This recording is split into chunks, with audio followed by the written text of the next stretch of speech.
Ladies and gentlemen, we're about to break down Genji vs G2. If you don't want to get spoiled, look away because we're going to break down the matchups.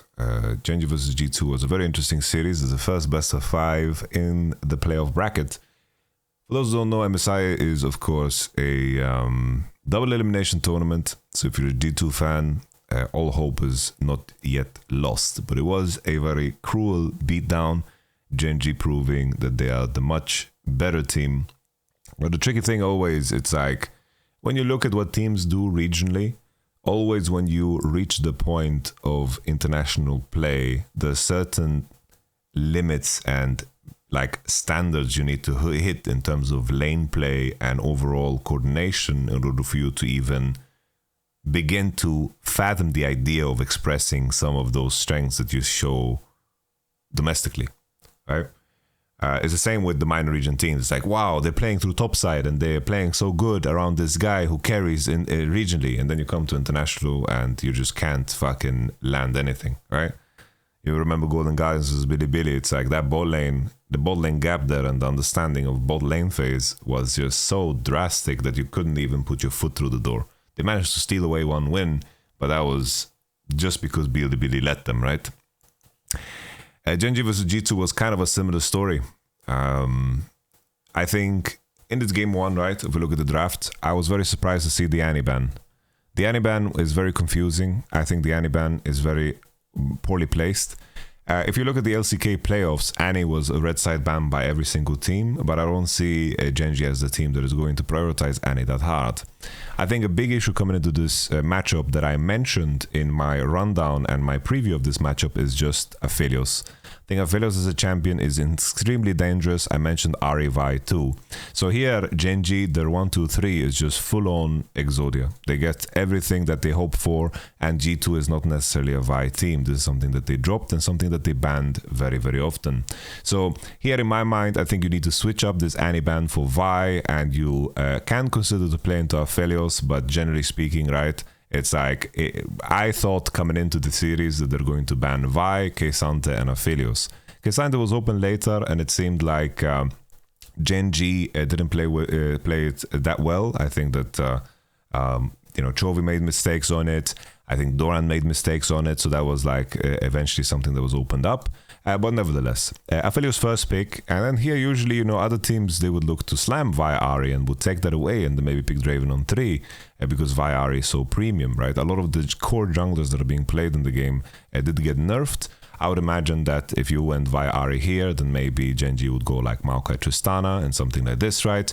But nevertheless, I think Genji 1-2-3, like I think giving this against an Eastern team is just not something that you can do. Eastern Aphelios, Eastern Ahri is just not the same as what we've seen domestically. Draven Nidalee gets locked in, so already the weird thing about Nidalee is I think that she makes the game a lot about herself, and Draven already makes a lot about herself. And I think that in terms of the pacing Draven wants to commit to is just stack waves, dive. I think there's champions that are better in contributing in that factor, but nevertheless they lock Nidalee right. You guys know that I hate Nidalee on this channel. I don't think anyone should play it. If Canyon was in this tournament, I wouldn't even want him to play it. I think Nidalee requires so much finesse, and I think in a lot of cases there's better champions to pick. Like if your whole plan is to dive bot and to smash bot, then like you can go like Draven, Jarvan, you invite the Vi because she's weak early, and then like you have a champion that can play in that line of thinking as an example, right? Obviously, this is very, very committal, but I think Draven Nidalee is also giga committal, and it also would make the Lissandra better, I think, additionally. Vi Ahri gets picked, Lissandra on 3, Lissandra Nidalee, gets countered by Mercs. If Ahri gets Mercs, then it's kind of hard, but Ahri can fight back in lane phase. We saw that. Gnar gets banned, Jace gets banned, so that signals that they're going to blind pick Darius because they need like an AD top. Here, Whippo said on stream, here you can consider it's like you could be the team that prepares maybe GP. You can be the team that maybe prepares a champion that can scale better and impact the game. Darius is just something that can slightly fight back early, and there's some dangers. Luckily here, we talked about it on stream too, which makes a lot of sense. It's something that we also saw in Champions Queue. I think this is something that Jizu mentioned, but I also watched that game. Like Fiora into Darius, there was the red top laner, Boal, he was playing Ghost Ignite to pressure with Conqueror, and he was just stronger than the Darius and the All-In, but he was playing Grasp, TP, Flash. Oh, I clicked Genji accidentally. Sorry. Trash Poppy gets banned, and Darius gets 4th picked, and then they are reserving the last pick for 5 because they want to make sure that Draven, Braum, like Draven gets a stronger support matchup. What Braum secures here, right? It's not like it's a crazy Braum spot. It's more about the fact that Braum secures the level 1 invade, right? Braum is very strong early, and you're going to secure the invade. It's not like Braum is giga broken against like Leona and Philios. It's just fine, right? It's just fine. Looking at the major events of this game, right? The key thing is, can Draven Nidalee get far ahead enough to be better than the blue side comp? Because Vi, Ahri, Leona, Fiora, they will find ways to break Draven in fights, right? It's like Lissandra and Braum need to play so fucking well to save Draven from the onslaught of damage that's going to come his way. And sure, if Draven is ahead of the curve, has a lot of gold to spend, he can buy QSS, he can, buy BT, he can be tanky, he has options, right? But it really, really relies on him being ahead of the curve. Looking at this game, there was opportunities. G2 did in fact manage to get the lane swap going. Not the lane swap, sorry, the split map. Caps was eating a lot of bullshit, right? He was taking every W on cooldown, basic attacked by Chovy. Chovy was chipping away. Caps was very greedy with his corrupting. He just wasn't drinking it for HP, which put him in kill ranges. Here, Broken Blade was looking for auto W to kind of just go all the way and force the TP of Doran, but Doran stuck around and he didn't get the W off. So ideally, it's like he forces the TP of Doran here, and then he can stack the wave, this one with the next, crash at base, and then Doran didn't get anything out of TP. Yeah, Caps was very late with drinking his corrupting. The dive comes in here. This is a classic dive timer, where you crash 2 waves into the turret. Your jungle is going to be level 2 because you can only take 2 camps. And the idea is that it's more like, basically, if you take level 3 on jungle, let's say you do golems and you stack 3rd wave into crash, usually Genji's bot lane is going to be both level 2 then. And if they're level 2, that's going to outweigh the value of Nidalee being level 3. So you just look to secure the dive on this moment, right?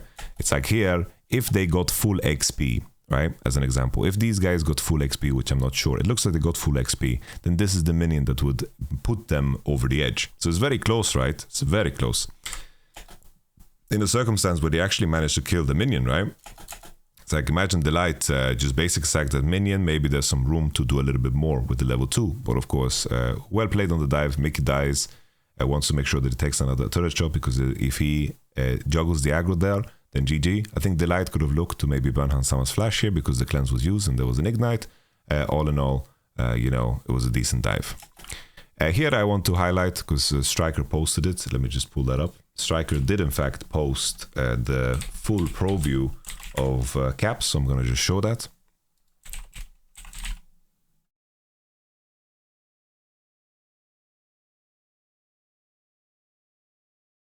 Pull that up. Here it is. So this is Chovy versus Caps on Lissandra.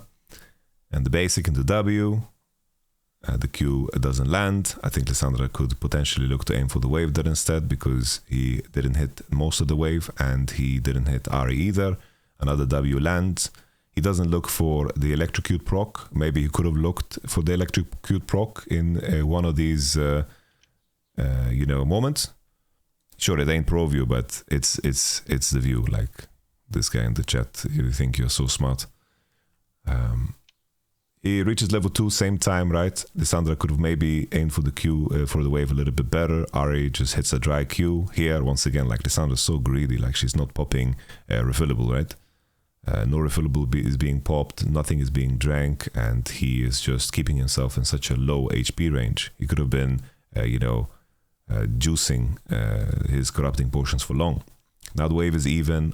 Lysandra goes for a ward, and imagine a situation where he drank his potions earlier and he would actually like be starting queuing this wave. Then maybe he could like compete for level 3, the queue from before if he aimed that on the wave and he pushed it away from Ahri as he did so. Maybe he could compete for the wave. But here Ahri hit the wave enough, hit level 2 same time, traded for HP at the same time, and you know, you create the circumstance where Ahri actually reaches level 3, you know? So Chovy masterclass. And then here, you know, he doesn't want to accept his mistake and doesn't flash the charm. GG. We'll continue the rest of the game. Caps showing clear dominance. As mentioned in my preview, right? We talked about how it's going to be better. Here, I think this was fantastic. No sums on pays. They couldn't crash the wave. G2 bot lane was on time on bot. Really, really big for the game. Really, really nice. Well played. Here on top, Nidalee spending some time because Draven and Braum on to base. Here, this was a very crucial moment because Darius and Nidalee, they're looking for this gank that is not going to happen because, of course, the spear is not going to land. They're not going to have enough damage even if they try to fight the Fiora with Biscuit, Potion, Refillable, W, and also full HP, and in this big wave, they will just lose. So it's a terrible gank. If anything, they could have used this they could have used this moment. They could have used this moment to just thin out the wave. Because what happens is that we play this out, and then this wave is stacking, and Chovy is with Prio, Vi is with Prio, and they're just looking for the dive. The condition, right? There's a lot of things that add up to this. Is the fact that Nidalee wasted tempo, right, to try to find this gank. She then based when she could have based preemptively. They didn't thin out the wave or break the wave, so BB could actually, like, if they just thin out the wave and let a slow push to him, then he could potentially push her on the wave. And then he could just thin it out and let it slow push into him. He would be level 5 and it would be like, you know, he would enjoy himself. But now he has no flash, no ghost from before, and this wave is, you know, this could drown a city, this wave, you know, it's a very, very big wave. And now Chovy with the Prio, layered on the fact that he got that solo kill from before against Caps, you know, this is all together, you know, good stuff. BB doesn't even get level 5. He gets W'd by the Fiora. Very clean, easy kill. They had vision on golems, vision on both sides. They knew Nidalee, who didn't have any opportunity to cross here, right? They knew that Nidalee needed to base because Nidalee didn't have a base, right? And that's what makes it so bad, the fact that Yike looked for this gank and they didn't thin out the wave. So if Nidalee decides to stay all this time for this crash, then her game is just over, right? And then it comes back to the initial discussion. Here, like Draven Braum, they killed 2v2 bot because Aphelios and Leona looked to crash. And then if there's a situation, you know, it's very important that Nidalee participates in this moment in time where now Draven Braum are stacking a wave, and it's very important that Nidalee is on both sides. Like Nidalee needs to be on both sides. But instead, they send Nidalee top here to secure the Darius, and it's just an accumulation of problems. Because if Nidalee can be into bot here, and she can pressure with the Draven Braum, Aphelios can't hit, then this pays with no flash, this Leona with no flash, and maybe they can look to snowball. But the fact that Caps died, Darius died, and there was this whole mismanagement of the solo lanes, allows them to breathe in the bottom side.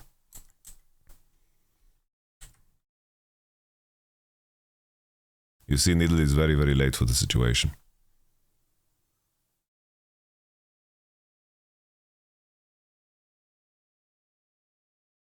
Now the majority of the game kind of slowed down. Vi took the Herald. They got the Ocean Drake G2, you know, because of the bot side prio. Here, the Light probably could have flashed. They burn a lot of juice to try to kill the Braum. The Light refuses to flash. Not sure why. The Draven ult almost pops him. Very close to being lethal range because this is a Draven with 190 90 stacks. And then the Spear lands, like the Light had flashed during this entire sequence. We continue. I think that the swap sequence that G2 did was a good way of creating breathing room for the Darius. He has some kind of window to play now, but the moment Fiora finishes Divine Thunderer, things are going to get really, really iffy. This game was completely in the coffin when Genji took this beautiful fight at the second herald. I'm just going to fast forward to this moment because it showed a lot of class and also a lot of finesse.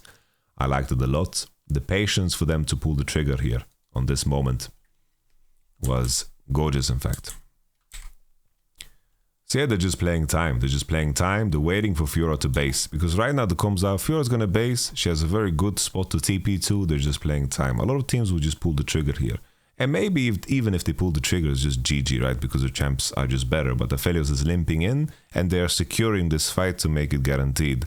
Their idea here is we want to secure the herald and we want to contest the space. We are not going to necessarily play into this idea that the enemy needs to make a mistake here. Sure, maybe you could say maybe they could fight already, punish and GG, but I really like the patience here from Genji. You know, as a coach, you kind of enjoy these type of things. Where they wait to connect with pace, the TP comes in and then they unleash. Mickey, of course, is completely lost here and he gets clapped and killed in half. Darius here with the flash ghost on bot. Doesn't have TP to even commit here. And then Genji, of course, completely win. And at this point, you know, G2's draft, what the fuck do you want to do with it? They don't have any plays. They lose on side. They lose 5v5. They lose 3v3s. They scale worse. Their champions are uglier. Their champions smell more. I'm just kidding, of course. But obviously, like, there's just... It's like the gold differential is not telling enough of how bad their position in the game is. Right? That's just the point I'm trying to make.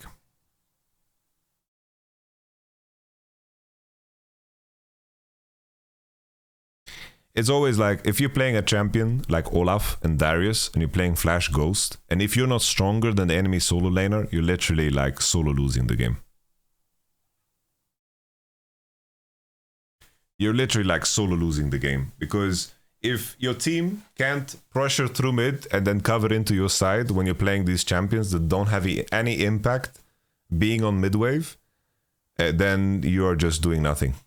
You're always going to be one step behind and there's no play, you know? It's just rough. And that's all for this game. Game number 2, Genji versus G2. It's, you know, some adjustments here. We were talking about it right away on the stream. Tristana into Cannon because they slam it, you know. It's like if you pick Tristana like this, it kind of signals that you're going to play it into Cannon. Some people in the chat also said that this is something that has been played in Korean solo queue top. I saw a bunch of it. I didn't know that Doran specifically did. And some of the homies in the chat also mentioned, you know, he actually played this in solo queue, which was cool. All right. So here, G2 adjust. They ban K'Sante, Vi, Nidalee. So yeah, the Nidalee ban, you know, I was very surprised by the Nidalee ban. I thought once again, you know, just Aphelios, you're going to leave Aphelios open. I thought that was very, very dangerous. I think just leaving Aphelios open, I was in shock, you know. And eventually, Kenning is first picked. We like that in Europe.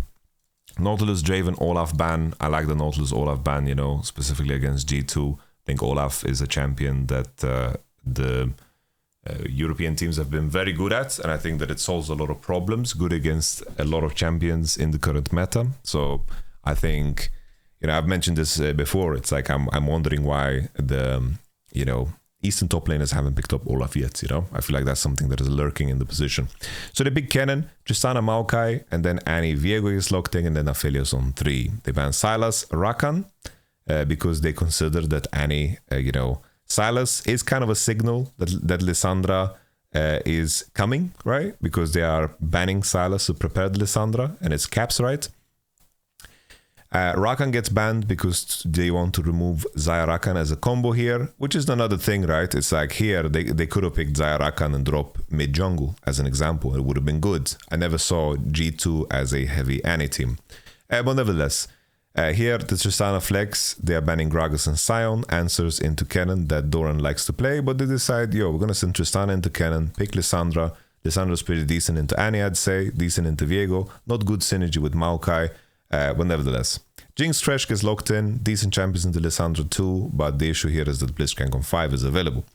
I think that if you're playing the Thresh side into Blitz, I think most of the time you want to be the one with the stronger AD, and Jinx can compete level 1, 2, 3, but when Aphelios begins to rotate weapons, I think these type of matchups become very tough to play unless you manage to get like some miraculous advantage level 1, 2, 3, and we never see that happen. At least in all of the Champions League games I watch, all of the playoffs games I watched, whenever the Aphelios side has counter support and something as heavy as Blitz into Trash, it looks very rough for bottom side. But, you know, considering they have Lissandra and Maokai, maybe there's some counterplay. Annie Viego 2v2 mid should be slightly stronger. They can cross into bot. They can enjoy themselves, you know.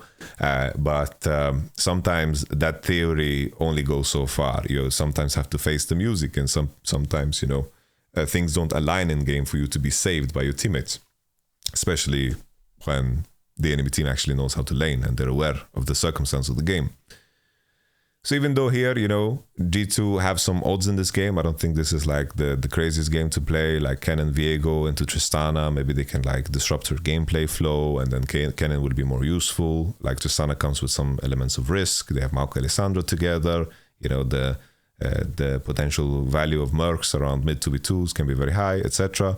But in the end, you know, I mentioned this before, you need to be able to get your foot through the door. And I think the fact that now both European teams really don't prefer to play Aphelios, and I think Aphelios is just really broken on the patch, but Aphelios gets to go through once again. We look at the game. I think this is just a montage of bot differential. Let me just play it through. Because this game was very one-sided, very quick. So we have this situation. The level 3 timer starts with the hook. Mickey, you know, he's 1 XP off level 3. So that's a little bit sad, right? Very sad, this one. And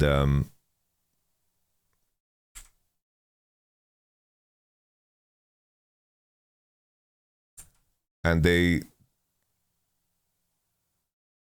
just in an all-out trade here, they just have more damage to kill the Thresh.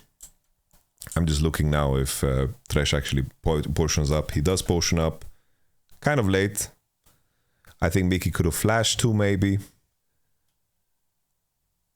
But they just didn't have enough damage to break through the Blitz here. I wonder if there's a play here where... I'm rewatching this, and I'm wondering if there's a play here where, you know, Mickey doesn't put himself in auto range. He lets the whole queue run through, and he flays forward into the traps and just goes out of melee range of Blitz and plays around like the hook, because maybe there's room here to play like that. But I feel it just did more damage, and the damage from Blitz was also super high. And this is the beginning of something very rough. We fast forward a little bit. There was a 2v1 here on mid that was very wonky. Looked like Chovy was safe, but then the lethal was found. 1 for 1, so not that big of a deal here for GENG. And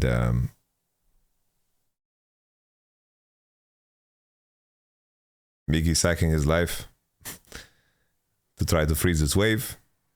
Burns his flash, but I understand and I respect it. If Blitzcrank and Aphelios get to base here, this lane will be so painful for the rest of the game, so he's trying to squeeze something.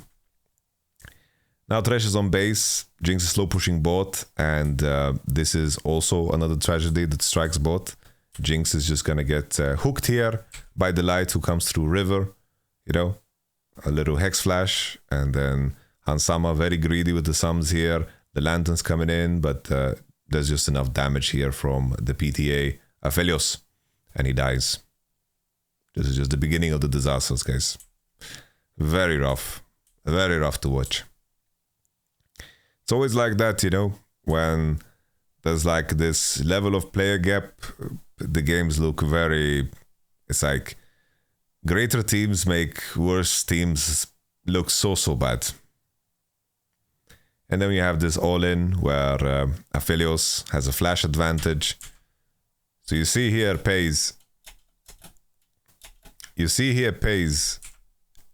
Look how many chakrams he collects with the red Q. Like in terms of weapon preparation, right? It's like he roots both into Q, right? Roots both into red, into Q, right? basically like blue Q, and then he gets all the chakrams, and then he just flashes forward and does so much fucking damage. And then they keep the hook and they get a double kill. And honestly, as silly as it may sound, maybe not silly because you guys are very smart, this game is just so fucking lost. So fucking lost. This is a very nice sequence of Aphelios just getting like the most value out of his 4 weapons in this sequence, you know? Big damage output. Yep, the rest of the game, what can you say? You know, Justana top looked fine, like her job was done. The enemy wasted bans. We have a rerun here. It's like they kill Annie on bot, and then he goes bot again, and then he dies again. Like we just did a little montage here of Annie dying bot twice. The rest of the game is kind of... yeah, exactly, Peter Arc.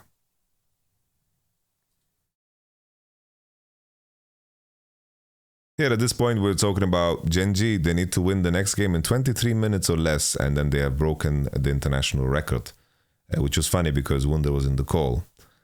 Pace enjoying himself, and GG. Game number 3.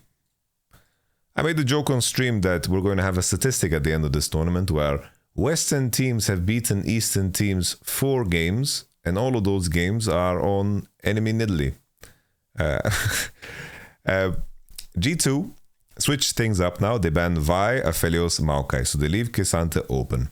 They pick Cannon, and I think after they saw the structure of the draft from the previous games, they feel like playing Cannon into K'Sante is perfectly viable, and I agree with that. GENG stick with the same bans, Olaf, Draven, Nautilus, and they lock in K'Sante Nidalee. So this is like one of those questions, right? I mentioned this as well.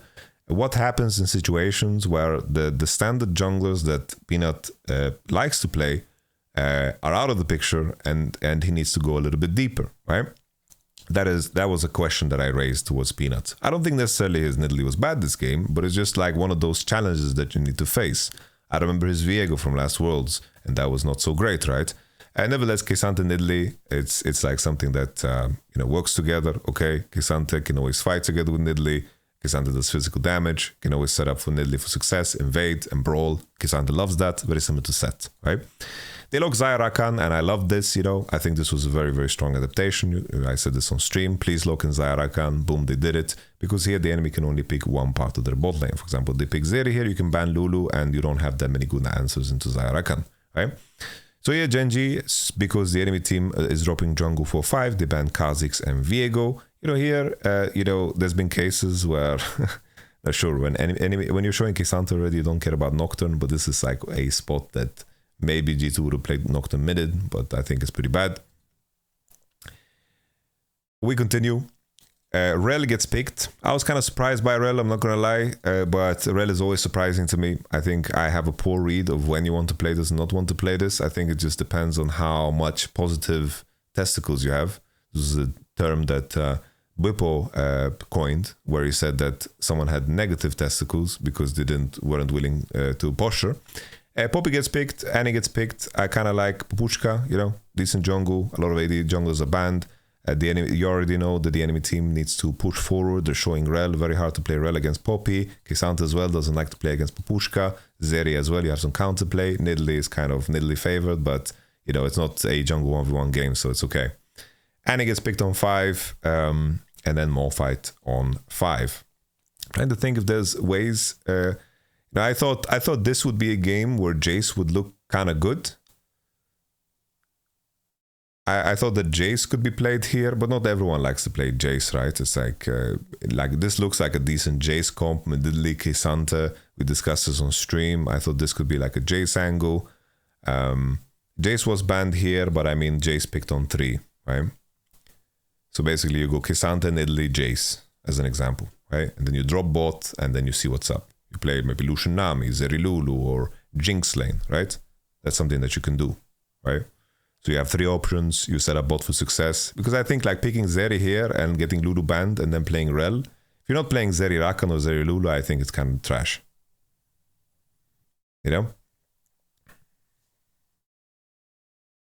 So I think Jace here on 3 could have been interesting, right? Nevertheless, we go into the game. This game was the best game. You know, I think draft-wise, this was a game that G2 had a lot of options in. I think that they had all of the tools they needed to succeed here. They dove top. I think they didn't convert so well around the Herald after the dive on top. And I just want you to show you guys the dive because it's kind of funny. We realized this on stream. The fact that Poppy died was way better than her living. So this was well played. Yike managed to win all of the Smite 1v1s against Pinatsky. This is not what Pinatsky has been known for lately. We have the dive on top. Let me show you guys the dive on top first. I think it's in this window. So here, the fact that Papushka doesn't pick up the buckler is very good because it's better for her to die. Because they managed to CC chain here, Malphite, but him not picking up the buckler makes him die because Nidalee is right here. Like if he survives here, Nidalee's gonna collect him and he's gonna die. So it's way better for him to die because he gets tempo now and he's going to go on the map and he's going to spend gold and he wants to base anyway because his HP is so low. So funny situation where making a direct mistake is actually a genius play because if he survives there, it's really bad. Really, really bad. Yag wins the smite on blue and Nidalee does his best to try to push him out. I think here Peanut have the top crab. I think that he should look to base. How did you know it's a mistake though? Did he confirm? I can see based on how he played that he thought it's a mistake, so. He's trying to pick up the buckler after he realized.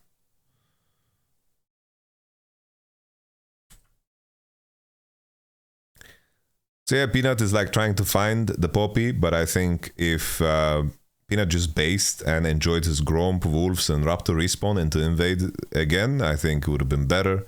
He could have been ready to invade the enemy Raptors. Like let's say he bases, does Gromp, invades enemy Raptors, crosses to own Raptors, does Wolves into bot again.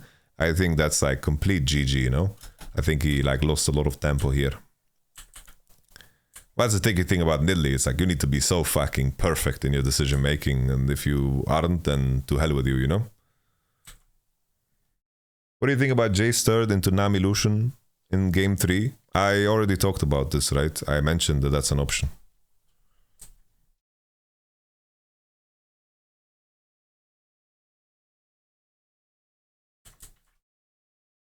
I think that the conversion G2 had around Rift Herald was kind of weird, considering the state of topside with the cannon.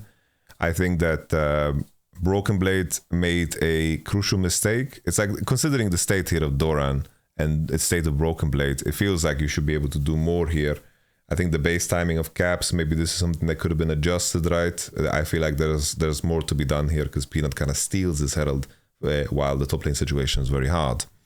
Then they play for top dive, they posture for it, right? And I think the moment the enemy defends the top dive, because like Broken Blade like flashes here, like Doran is not contesting the wave, he's like flashing and trading ult. I think it's really, really bad. But Genji are aware and they're defending the dive. And I think the moment you know they defend the dive, you need to just press B here. I don't understand why Broken Blade is staying. Because he stayed and then he put himself in danger. Poppy wants to leave. This was a blunder from Chovy. Chovy made plenty of mistakes this game, honestly, and gave the enemy a lot of leeway to snowball this game better. So you see, top die, you know, against Doran denies himself. Another window here. Malphite is going to have ult on, and he's going to just ult the cannon, drop into 1 HP. That whole sequence from the flash on the ult top and not basing is so rough, you know.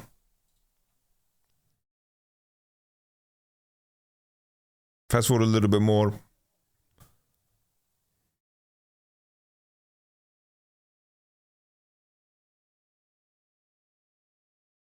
All that advantage in Nidalee's pocket. Doesn't matter at all. Because in the end, it's just a Nidalee. That's just the way it is.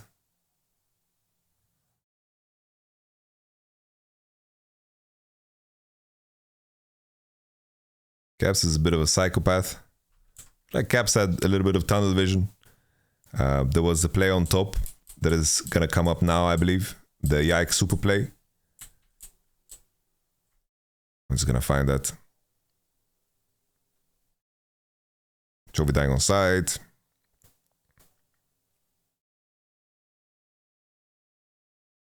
This is also a super big swing. Really well played. Pace is looking for all of the marbles. Very big swing in, of course, G2's favor. Let's find the Yak super play. Where is it? I believe that the Yak super play is coming up.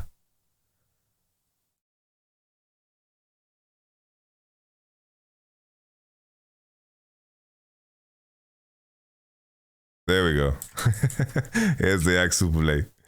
Let's take a look at the Yak super play. W's, Babushka ults, Darrell, dodges, he runs, procs the phase rush. Run, boy, run, they're trying to murder you. I feel like Caps here kind of tunnel visioned. He didn't fucking Tibbers them, you know? He's like just tunnel visioning on Eing his homie, the Yordle comp. He's Eing, he gets out, boom, the stun. Obviously, Genji completely fucking lost their mind here. Like, they're fucking, the way they're chasing Yak down, you know, at some point, accept what he did, you know? It's like, it's less of a Yak super play. It's more like Genji wanted to kill this Yordle no matter what. This is just insanity. Genji were very greedy. I think maybe they held their spells too long as well. It was a bit of a mess.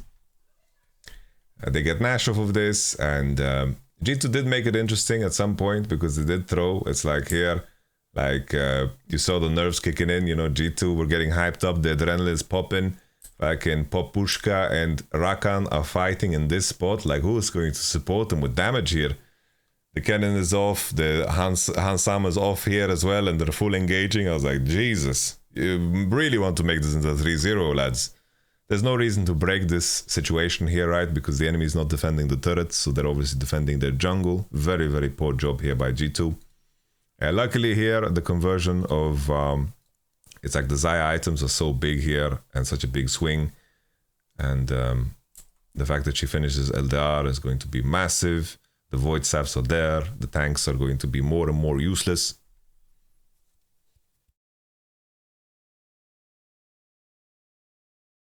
But they find a good fight. To be fair, Doran kind of ins here. I don't know what Doran's posturing for. Like, look at the waves on top, on bot. Like, I don't know why Doran's oinking here in the jungle. Like, Zeri's on the mid wave. They kind of made it easier for G2 to finish. So, I think this particular game, right? I think off the back of the mid fight, Xayah laning well, having really good conditions, you know, killing Chovy over and over again on side. Really, you know, played out in good fashion. And I think the Genji, two big fights that gave G2 really big swings of gold. They overreached super hard, but at the same time, their comp limits them super much if they don't completely like win early. Because how do you find engages against Xayah, Poppy? It's very hard. So I think draft gap here by G2. And now, of course, Genji go on to the blue side. And then they have room, they just ban the Rakan and leave Draven open. They first pick Asante, they pick Cannon Poppy.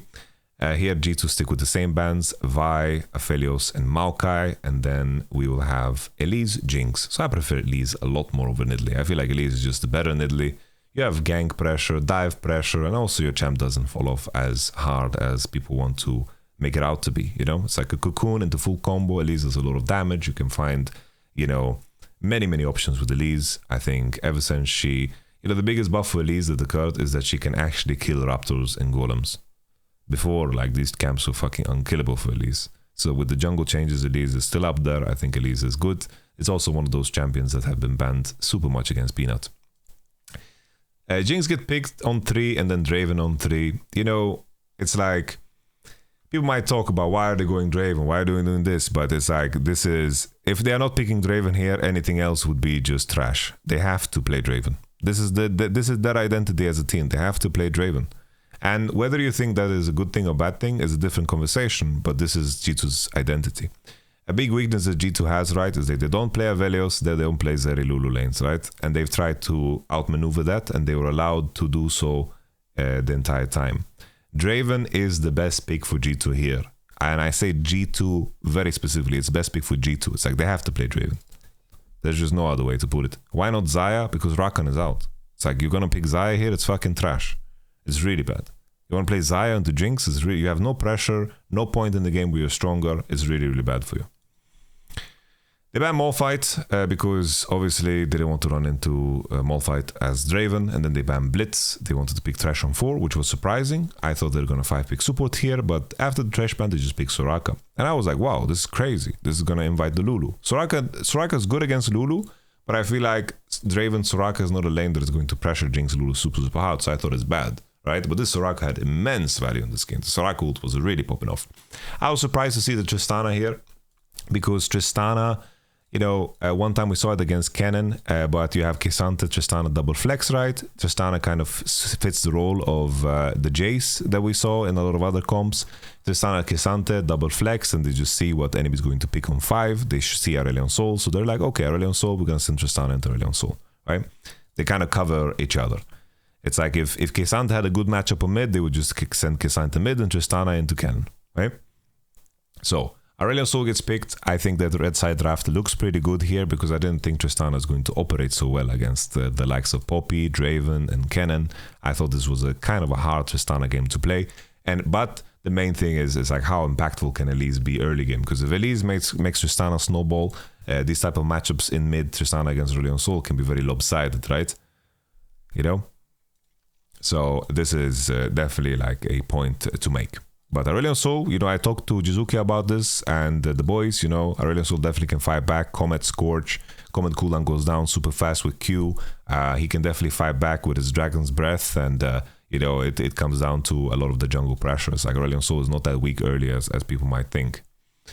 Looking at this specific game, you know, sadly it was the end for G2, but G2 did have some potential here. Like they definitely had some potential. I think that in terms of how the start was, you know, here Soraka Draven are missing some minions on bot. Lulu and Jinx are hard pushing that wave in order to find a window to help the Elise contest their jungle back because they don't want to have a split map. But the fact that Yike gets to make the situation where Elise gets this awkward start and Yike does Raptor into Raptor, pressures mid a lot, I think it's super nice. You know, this is a very good start for, of course, Papushka. I think the moment Lulu and it's like you have two ways to play this, right? It's like either Soraka, Poppy, Draven that just walk through try together and try to push out the Jinx and Lulu to make sure that they get all the minions. You know, Poppy looked for red. And I think the moment Jinx Lulu plays like this, Poppy looking for more can be dangerous. I like this chunk here. I think it's pretty good because it's so far away from the Jinx and the Lulu, so she can definitely play time. But in the end, Lulu committed so hard, and I think that Poppy bought enough back for their bot. But Draven and Soraka did lose XP here on the first wave, so they're not going to get level 2 on this wave. And that is going to be a little bit of a difference maker here in the lane matchup, but in the end, it's Soraka versus Lulu, Jinx versus Draven. It's like pressuring them is not like that easy. Yeah. We continue.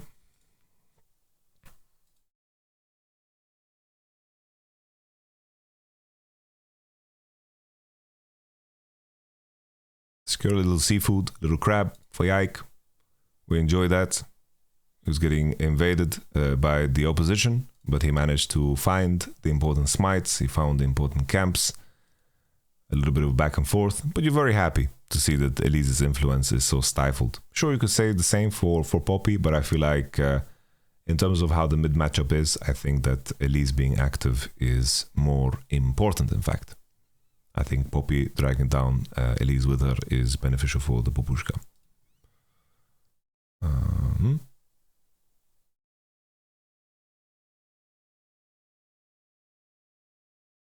Yeah, the gist of this matchup, right, is that, you know, Tristana wants to look to pressure when Aurelion Sol uses E, and then jump in, and then reset the E, jump out, and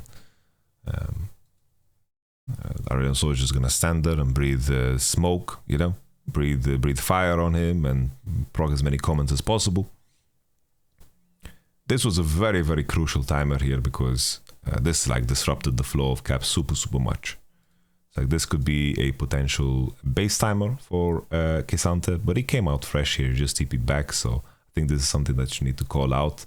As well, the fact that this ward here is placed in a way that doesn't spot K'Sante is also kind of disappointing, because this ward doesn't spot, you see the minimap, the little ward there, it doesn't spot K'Sante because of the way it's placed. And if there's a ward on Pixel, then they would be aware of this, and then Cannon would push for free, and it would be super, super nice. But Caps is looking to be greedy, and this was a situation where it couldn't be. But, you know, sadly, he doesn't even get the kill back here on Doran, because his the cooldown doesn't come off on time. Very big swing here for Doran, because it gives a lot of breathing room to Tristana. This game, you know, Draven got his cash out. Things were looking very bright for G2. There was some kills back and forth. They were trying to dive the cannon. The Soraka ult was just granting so much value and allowed G2 to skip out some steps. There was the dives onto top side. This was beautifully played. BB surviving the dive. Eventually the Soraka ult also landing here. BB getting Soraka ulted, and then Doran also dying. You know, an overreach here from GENG, but all in all, you know, Soraka ult showing some value, and Aurelian Sol and Cannon being a river taking over to defend the dive was pretty good. Broken Blade bought a lot of time. We go forward. I think here, I was saying it on stream, I was surprised that Lulu just doesn't ult. Like, I think that you could look for more here. Like here when Tristana W's in, right? Let's take a look at this again, because I didn't watch the replay. It's like I'm watching this a second time. I think Lulu should ult that, right? Lulu should just fucking ult. I don't know why Lulu doesn't ult. I think this is just dead. Like ult into polymorph, I think it just fucking dies. Like Caps not really paying attention to those details. I feel like recently Caps has been dying a lot to ganks. And I think, you know, that can be a bit of a liability.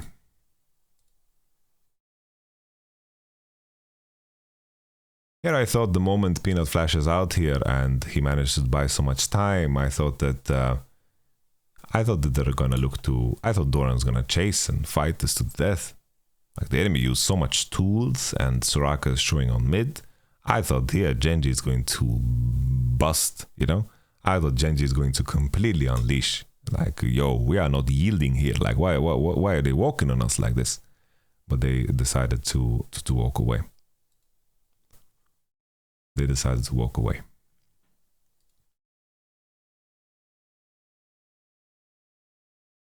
This is what some of the weird mistakes that happened of Caps, right? It's like he was just very greedy with his Aurelion Sol, you know. So giving this opportunity here is rough. It's like, sure, it ends 1-for-1, and that's cool and all. That Soraka ult is a bit too OP, you know, a bit too OP.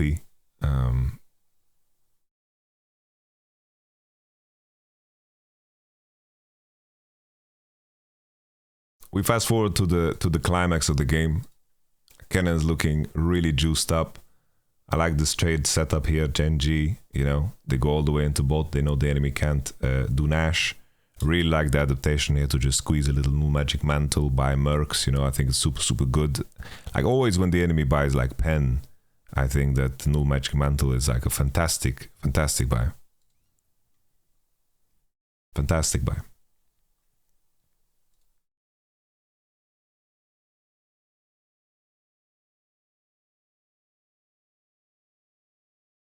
I thought the game position here for G2 still is looking really fucking good. You know, I think in terms of what their champions are, the gold distribution, things is looking phenomenal for a potential G2 win. At this point in the game, you're thinking G2 is going to take it to game 5, and the meme about them running a marathon is definitely going to be the difference maker here.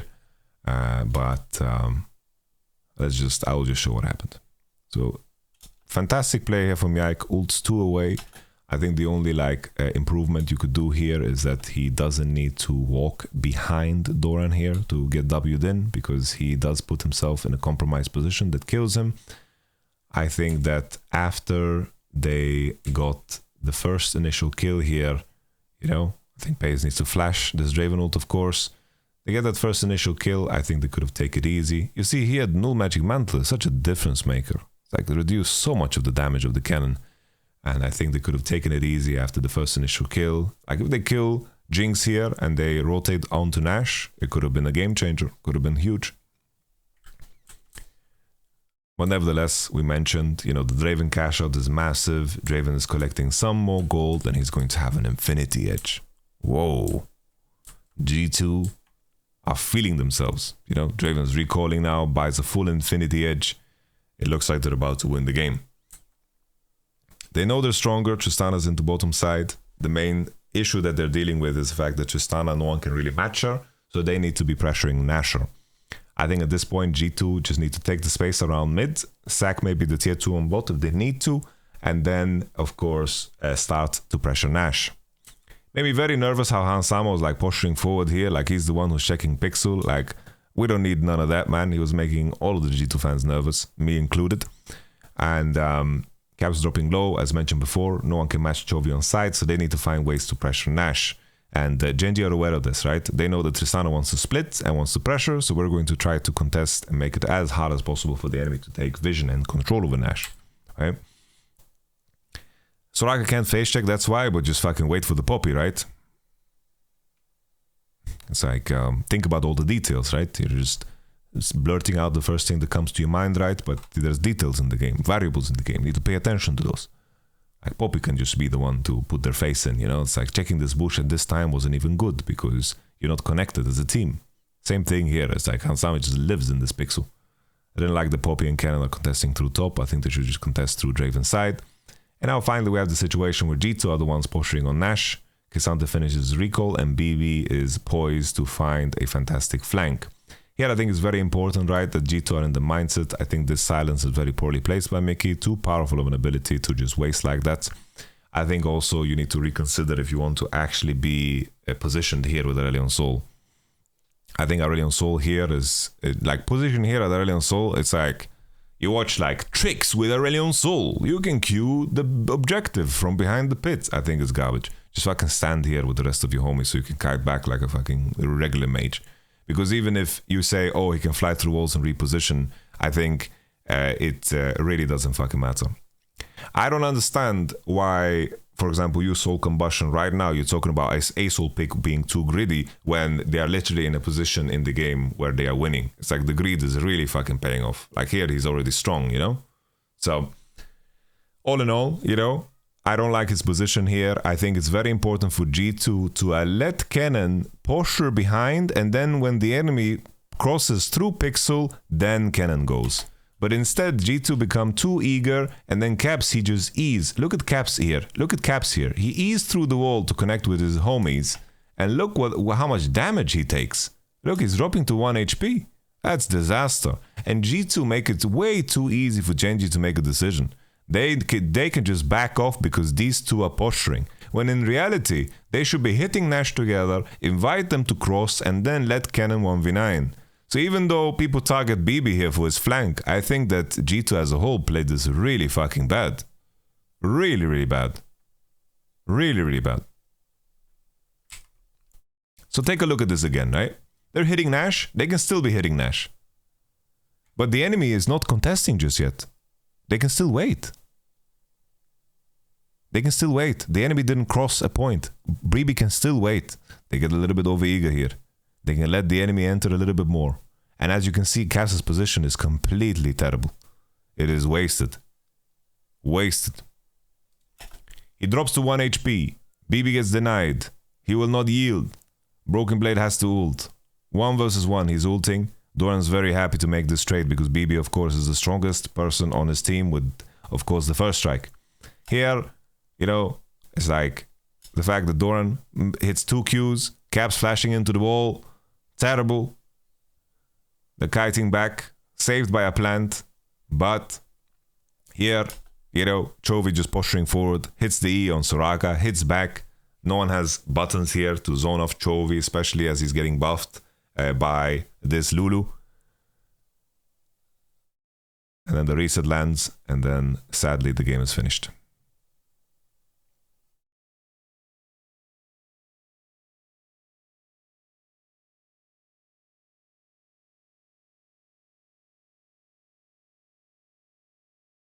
I think that, you know, the key thing, right, that I want to highlight is when you're playing a team that is better than you, you're forced to think about things that you don't regularly think about a lot more, which will make a lot of basic fundamental situations also look worse because you're using a lot of your brain capacity in areas that you're not used to. Right? Do you agree it should have been 3-0? No. What does that even mean? They lost, like Genji lost that game. Like Chovy was running it down on Chovy, like on Keisante, and then they took fights that were bad and they lost the game. Who says that this should have been 3-0? The number is completely arbitrary. Like it doesn't matter at all, the number. If it's 3-1, 3-0, 3-2, it doesn't matter. At the end, Genji was clearly the better team, right? Clearly, Genji was the better team. And that's it. There's no maybe, there's no like, oh, if they run this back and things are different, Genji might lose. No. This was clear. Genji is the better team. That should be the conclusion that everybody has, right?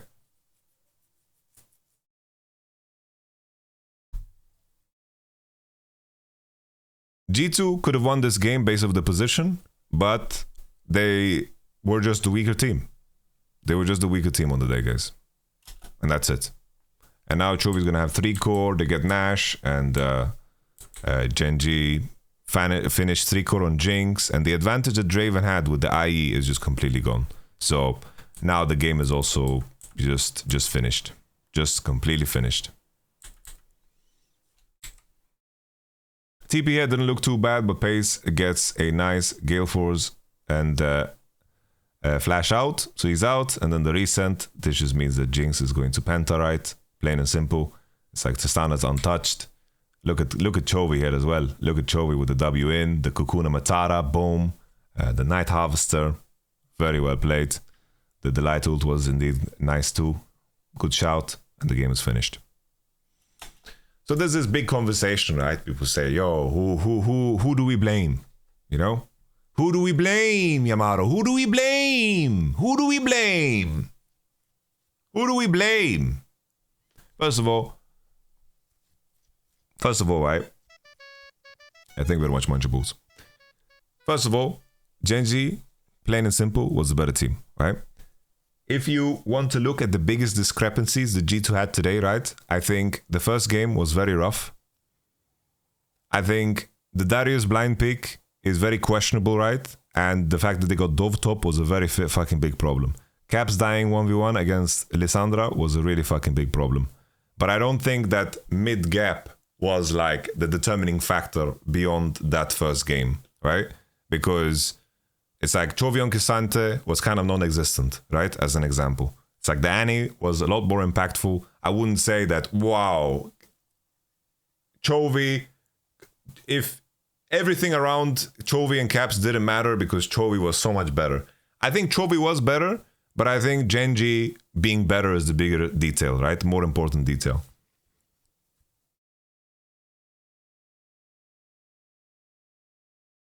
I think at the end of the day, right, it's like Chovy performed better than Caps. I think the biggest discrepancy for G2, in my opinion, what really hurt the most is the fact that they don't play Aphelios. I think that fucking hurts. If you don't play Aphelios on this patch, is fucking painful, by the way. And then they played Aphelios Blitzcrank. They got Blitzcrank on 5 into Thresh Jinx. They got completely blasted. Completely blasted. You know? Annihilated. And then Caps had that second Annie game where he was getting Dove bought. It was looking like a fucking disaster. Like Caps didn't play so well, right? Caps didn't play well. But I think there was many discrepancies, right? I think, you know, sure, you can say that Yike was the best performer in the team, but he doesn't get challenged the same way, right? He doesn't get challenged the same way. It's like, if you are laning versus Chovy, or you are laning against Paze and Delight, you're getting challenged in a completely different way. Completely different way. Yike was in some situations where he had to smite against Peanut and he won those situations and played good. You know, respect to Yike. But I just have to say, when it comes to the measuring of players, right? The measuring of players, Peanut is not the type of guy that puts his foot on your throat. That's just not the way he plays. That's just not the way he is, right? The same thing with Doran versus BB. It's like Doran wants to achieve a circumstance where he secures himself and he sets up his other teammates for success. When I think of Genji's biggest weapons is their bot and their mid, right? So in terms of identity, this is where, if you have discrepancies, this is where you're going to look the worst, right? So Caps versus Chovy looked fucking bad. Bot lane looked fucking bad, right? And that's just because these are Genji's biggest strengths. Like maybe in a world, right, where G2 played against T1, then all of a sudden maybe Zeus annihilates Broken Blade, and that's going to be a conversation, right? Just because, you know, that is just the end. But I don't like to point fingers, because in the end, G2, you know, they were just the worst team. G2 can definitely win rematch. They have a lot of picks they are still hiding. I think that's the biggest cope of the community ever. Every time people say that, it's like they are just hiding picks or they are sandbagging. That's the biggest cope ever. Like, they are not hiding picks. It's like, are they gonna pick some Dota champions or what? It's like, oh, they're gonna pick Leviathan and they're gonna play Earthshaker, and then they're gonna pick Tidehunter and it's gonna win, you know? Like, no, it's like the game's the game, you know?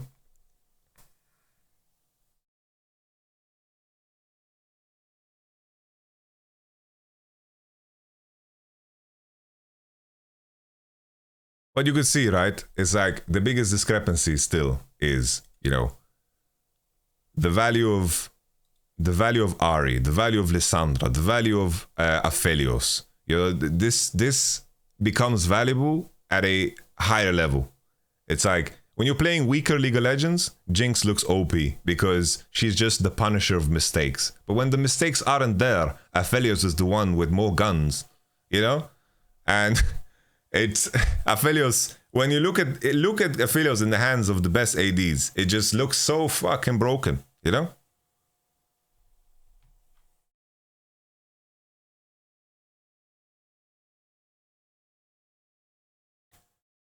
You look at Abel, you look at Elk, you look at Ruler, you look at Gumayushi is gonna play a crazy Aphelios.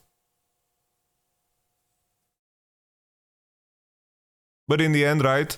Genji, very connected in their ideas, very strong in their setup, very, very consistent, mechanically perform, they lane super fucking well. They're just a very well-rounded team. As I mentioned before, like for me, the impression I get from Genji, it's like they're a BDS that has elevated to a whole nother level. It's like they are BDS on every drug imaginable, you know? That's Genji. Without the roams from top.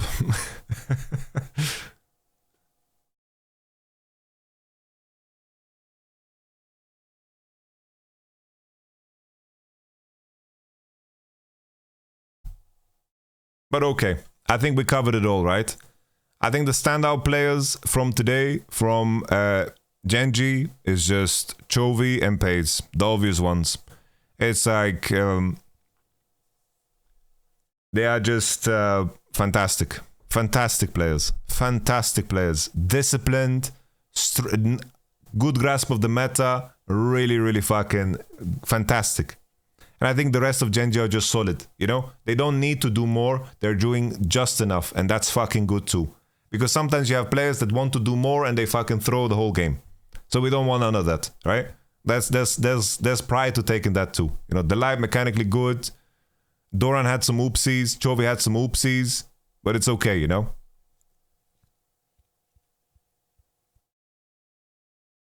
Now, the conversation surrounding Mad and T1, let me just pull up my document because you guys obviously want me to break down a Mad versus T1. This is always how we're going to end the videos, and we're going to timestamp that for the people that are not interested in today's series. Let's just pull up my document.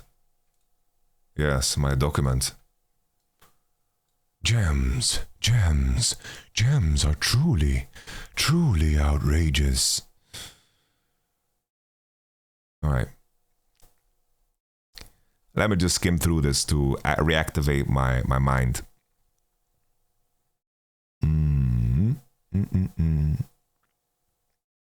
I think the main issue that Mad Lions are going to run into, right, is just that currently playing bot centric is so rewarding. It's so damn rewarding. And T1's bot lane, in terms of lane phase and in terms of how they set up a squeeze, meaning how they set up circumstances where junglers and mid laners can come to collect and break the game open, this is T1's biggest weapon. And I believe when Hilly is going to be pressured by this, he's not going to be able to play his game. The same way Mickey today, right? Mickey wasn't allowed to be the person who impacts mid and connects with his teammates and roams the map because sometimes you have to face the music, and that is laning against players that are actually really, really fucking insanely good at it. Hilly and Mickey get away with it in Europe because they are the stronger laners in Europe. But here internationally is not going to be the same. I worry, right, about that same discrepancy that G2 showed, right? It's like Karzi has played some Ezreal into Jinx, right? And he's played some Jinx. And they played some Xayah Rakan. But what comes after that, right? You need to think about Aphelios. You know? That's where your head goes, right? You need some motherfucking Aphelios. And once again, that's not something that they're gonna play, right? So is Mad Lions gonna ban Aphelios every fucking game? Like Gumuyushi made his name on Aphelios. He's a crazy damn good Aphelios.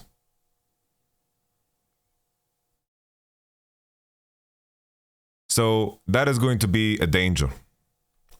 Key thing here, Mad Lions, they can stop blue, right? So maybe Mad Lions in the first game, they get a little cute cannon. They get a cute, like they can maybe get a first pick Rakan. They can maybe get a first pick Vi to line up with the Gragas. You know, these are things that they could maybe pull off, right? Mad Lions, maybe they can set up a game plan where they just do everything they can to break Zeus, who is often in isolation. Karzi plays Aphelios. He plays Aphelios, sure, bro. Like, he played Aphelios week 1 of spring, lost 2 games, and never picked it again. So if he's going to play Aphelios, you know, God bless him. God bless him. But it's just not going to be at the same level as some of these other Aphelios we've seen at the tournament. Alright? And that's no shame towards Kazi. It's just right now there seems to be a big fucking discrepancy in player level. Big discrepancy in player level. Another layer of this, right, is T1 Lucian Nami is insanely dangerous. They can play Xayah Rakan, they can play Lucian Nami, they can play Aphelios, they can play Varus lanes, they can play Jinx, they can play Jinx with any AD, they can play the Thresh, they can play the Tam, they can play the Lulu. Like the depth that they have in bot, if you don't even begin to think and comprehend the level of play, there's such a fucking big edge. There's a big edge.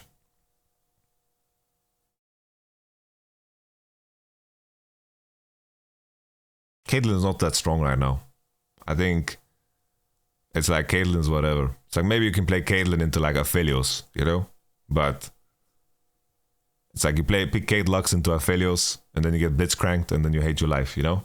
I don't think Kate Lux is that strong right now. You know? They played it once in the playoff finals against GENG. I'm not a fan, you know? Caitlyn got nerfed and the Prior got down. At least Guma Zeri sucks. Well, okay. So what can Mad Lions do, right? I feel like Niski is like... Niski has been fantastic. But Niski, if I try to compare him to what Faker is, it's like right now it just seems to be a slightly like a worse version of what Faker is, you know? It's very obvious that Niski takes a lot of inspiration from Faker, and that makes sense, right?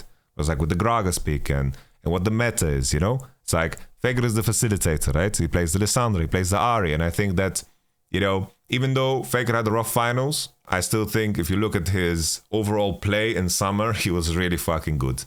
And I think it's easy to connect your opinion of T1 to only the finals, which is sometimes a natural thing to do. But looking at the overall scope of what T1 is, right? I think that Faker clears Niski. But Mad Lions, what is the biggest edge? I think that if they can be the three musketeers, right? If Hilly, Elioya, Niski can find ways to be on the same screen without bleeding and losing limbs, I think that's the way in. But it's going to require a lot of fucking luck. A lot of fucking good shit. Isn't the recency bias a national anthem of LEC casters and coaches? Oh, am I all the casters of LEC and all the coaches of LEC? What does this matter to me? Oh, I'm getting one guide. The Rinku 2 is actually dickhead. We continue. Can Niski, Elioya, Hilly connect? You know? Can they connect somehow? I just find that idea of it unrealistic. Maybe Mad Lions are going to play like slightly competitive games where they maybe snowball topside, maybe they find dives, Chase is going to get ahead. But in the end, you know, I feel like the storm that is brewing bot is going to overtake any umbrellas you're going to build on topside. Because as you stretch your umbrella up to protect yourself from the rain, the thunderbolt will strike. And you will lose.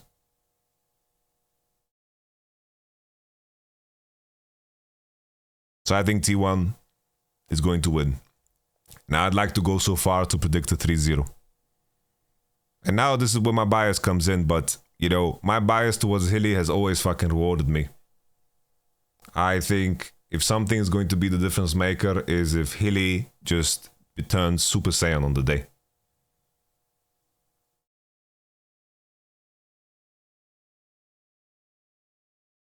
But he's versus Korea. He's versus Korea, damn it. So it's like... oof. That is rough.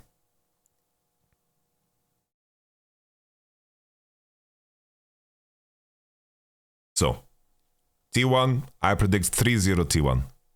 But, I'd like to add, and take this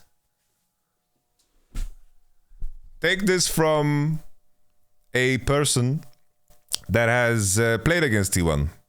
T1 is probably the weakest prep team out of the top 8. Like, their dry preparation sucks ass. Like, they come into that first game, it seems like they, like, when they walked into the first game against us, it didn't seem like they fucking knew us at all, you know? We managed to get 8 trucks. It's like, let me show you this example, okay? We managed to get, like, let's take a look, 2022 Worlds, okay?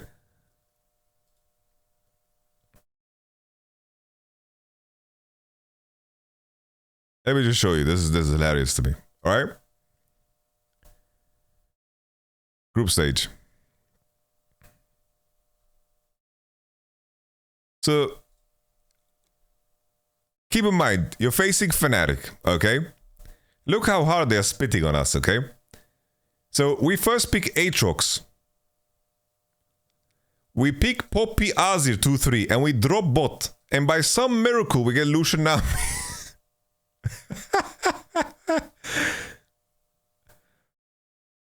Bro, like, and it's not like we didn't play any games, you know? It's like we played games already, right? We played games. We played play-ins. There's 6 games of volume, and we played playoffs 9 days before, and we picked exactly this shit, and we get through somehow, right? So we get Exodia draft, right? It's like T1's dry preparation. It's like you can see it also, like, you can see it scattered across their playoffs and also their BO3s. Like, their dry preparation and sometimes their drafts, it's like You sometimes sit there and you're baffled because they make it work, and somehow you convince yourself that their draft was good, you know? Just because they made it work. And you're just thinking to yourself, do they know something that I don't know just because how good they are? But I think sometimes that overreaches and they get lost on their own sauce, right?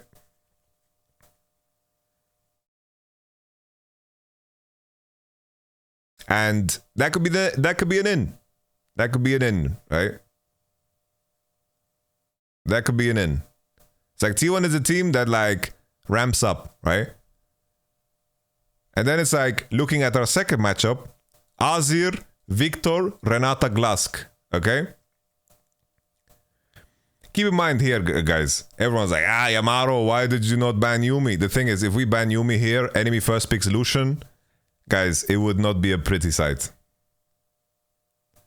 Here we got Lucian Nami again, and we get the OP Maokai on the patch. We are happy, you know? We're fucking happy. So don't give me that Yuumi crap. But they went Yuumi, Sejuani, Sivir, Yon, Silas. They just dropped melees, and we have Poppy into it. You know, it is what it is. But they adjust things, you know? These are BO1s. The point is, it's like, they learned from their mistakes. But they are not that good at being preventative in their mistakes, and that's where the preparation comes in. And I call it dry preparation because they haven't played. So there is a slight chance that T1 run it down in draft. And then, like, let's say first game, Mad Lions, they get Zyra Khan, Vi, Gragas, Jace, and maybe they win a game. Or maybe they win anyway, right? Maybe T1 fucking wins anyway, right? That could happen. Because they're just that much better. Similar to G2's Draven today. Just, you know, it's like in Europe, it's fully erect. And then internationally against Korea, it was, you know, it was floppy, you know? So in the end, guys, I'm predicting T1 win. We're going to support Europe. And this is going to be a rough one. At least we get a G2 Mad Lions rematch. See. Does Mad have any win condition? Well, I think it is a positive that Mad Lions, the meta hasn't changed so much and they can play a lot of the juicers and the 1-2-3s that they did in playoffs, right? But I think they lack in the bot lane department in terms of the champions they can play. I, for example, don't think that Hilly can get away with playing Rel against like career trash, because he's going to make sure that your life is miserable, as an example, you know? But would I want Hilly to step away from that? No. I want Hilly to slam Rel if he's feeling Rel, you know? Or I want him to slam the Pike if he's feeling the Pike, you know? But the fact that Mad Lions, the meta hasn't changed so much is a big positive for Mad. And additionally, the fact that Mad, you know, if they can connect somehow and they can snowball top enough, or they can fight 3v3 mid and they can put like Faker on the back foot, I think that's cool. I think that 3v3 and how they connect together can be very good. But I think against T1, they'll be overwhelmed because the amount of effort they'll have to put into the details will be a shock for them. Just like it was for a shock for G2 today. So we shall see. We shall see. I think that my assessment of GENG vs G2 matchup was spot on. If I say so myself. I think in terms of the draft, spot on. The conversation we had yesterday was spot on. So safe to say that today is going to be spot on too. I think Mad, it's like they need to consider like Lucian ban. Like they need to consider like Jace, Lucian, Aphelios ban. Maybe that's just like their dry bans that they start off with.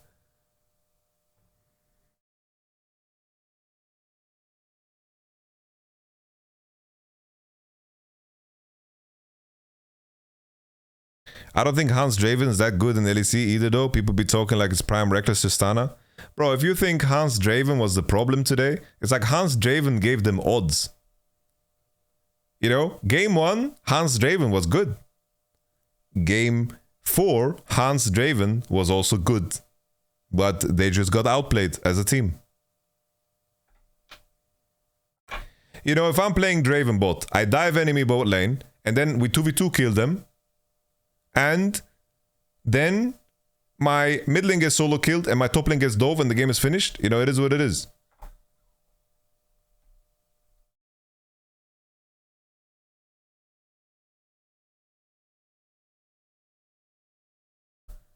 Bro, like, stop talking about LEC Hansama. It's like, you guys you obviously don't understand how the game works. If you're getting pressure to get dove on wave 2, you can't abandon it. You have to try to outplay and hope that someone's gonna TP for you. It's like, if you abandon that, you're just gonna fucking lose the game, you know?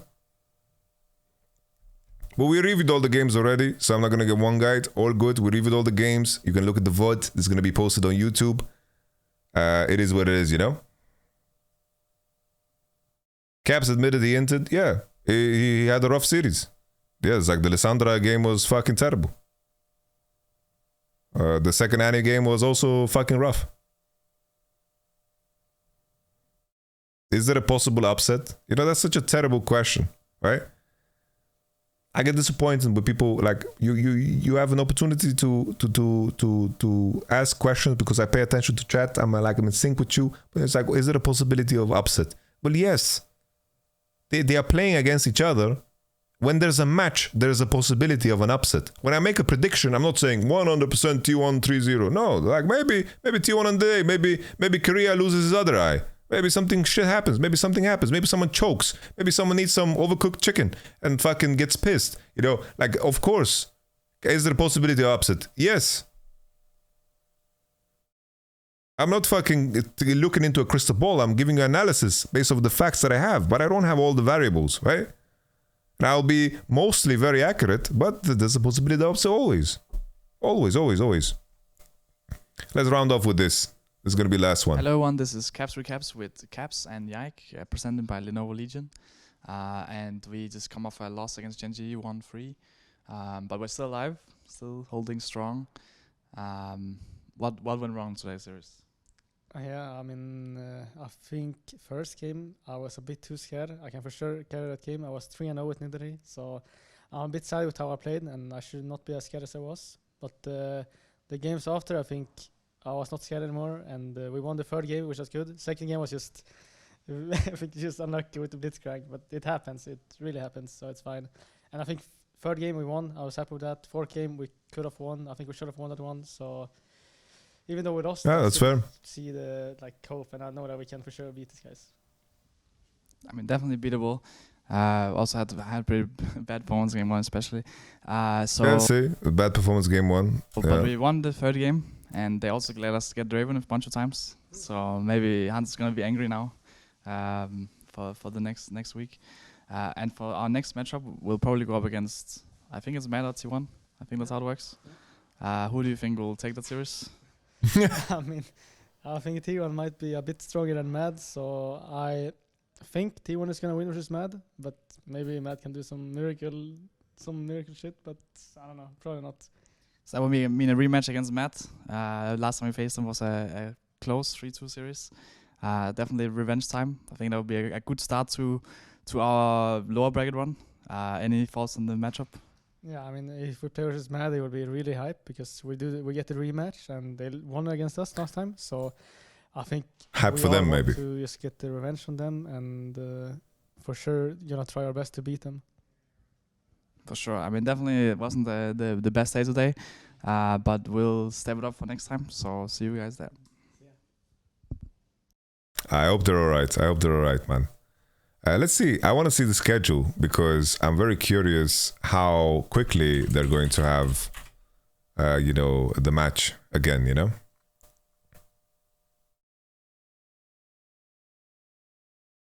So, okay. They're playing on Saturday. Saturday through Sunday, Monday through Sunday, yo. Oh, we have Monday off, guys. We have Monday off. I am going to eat beans.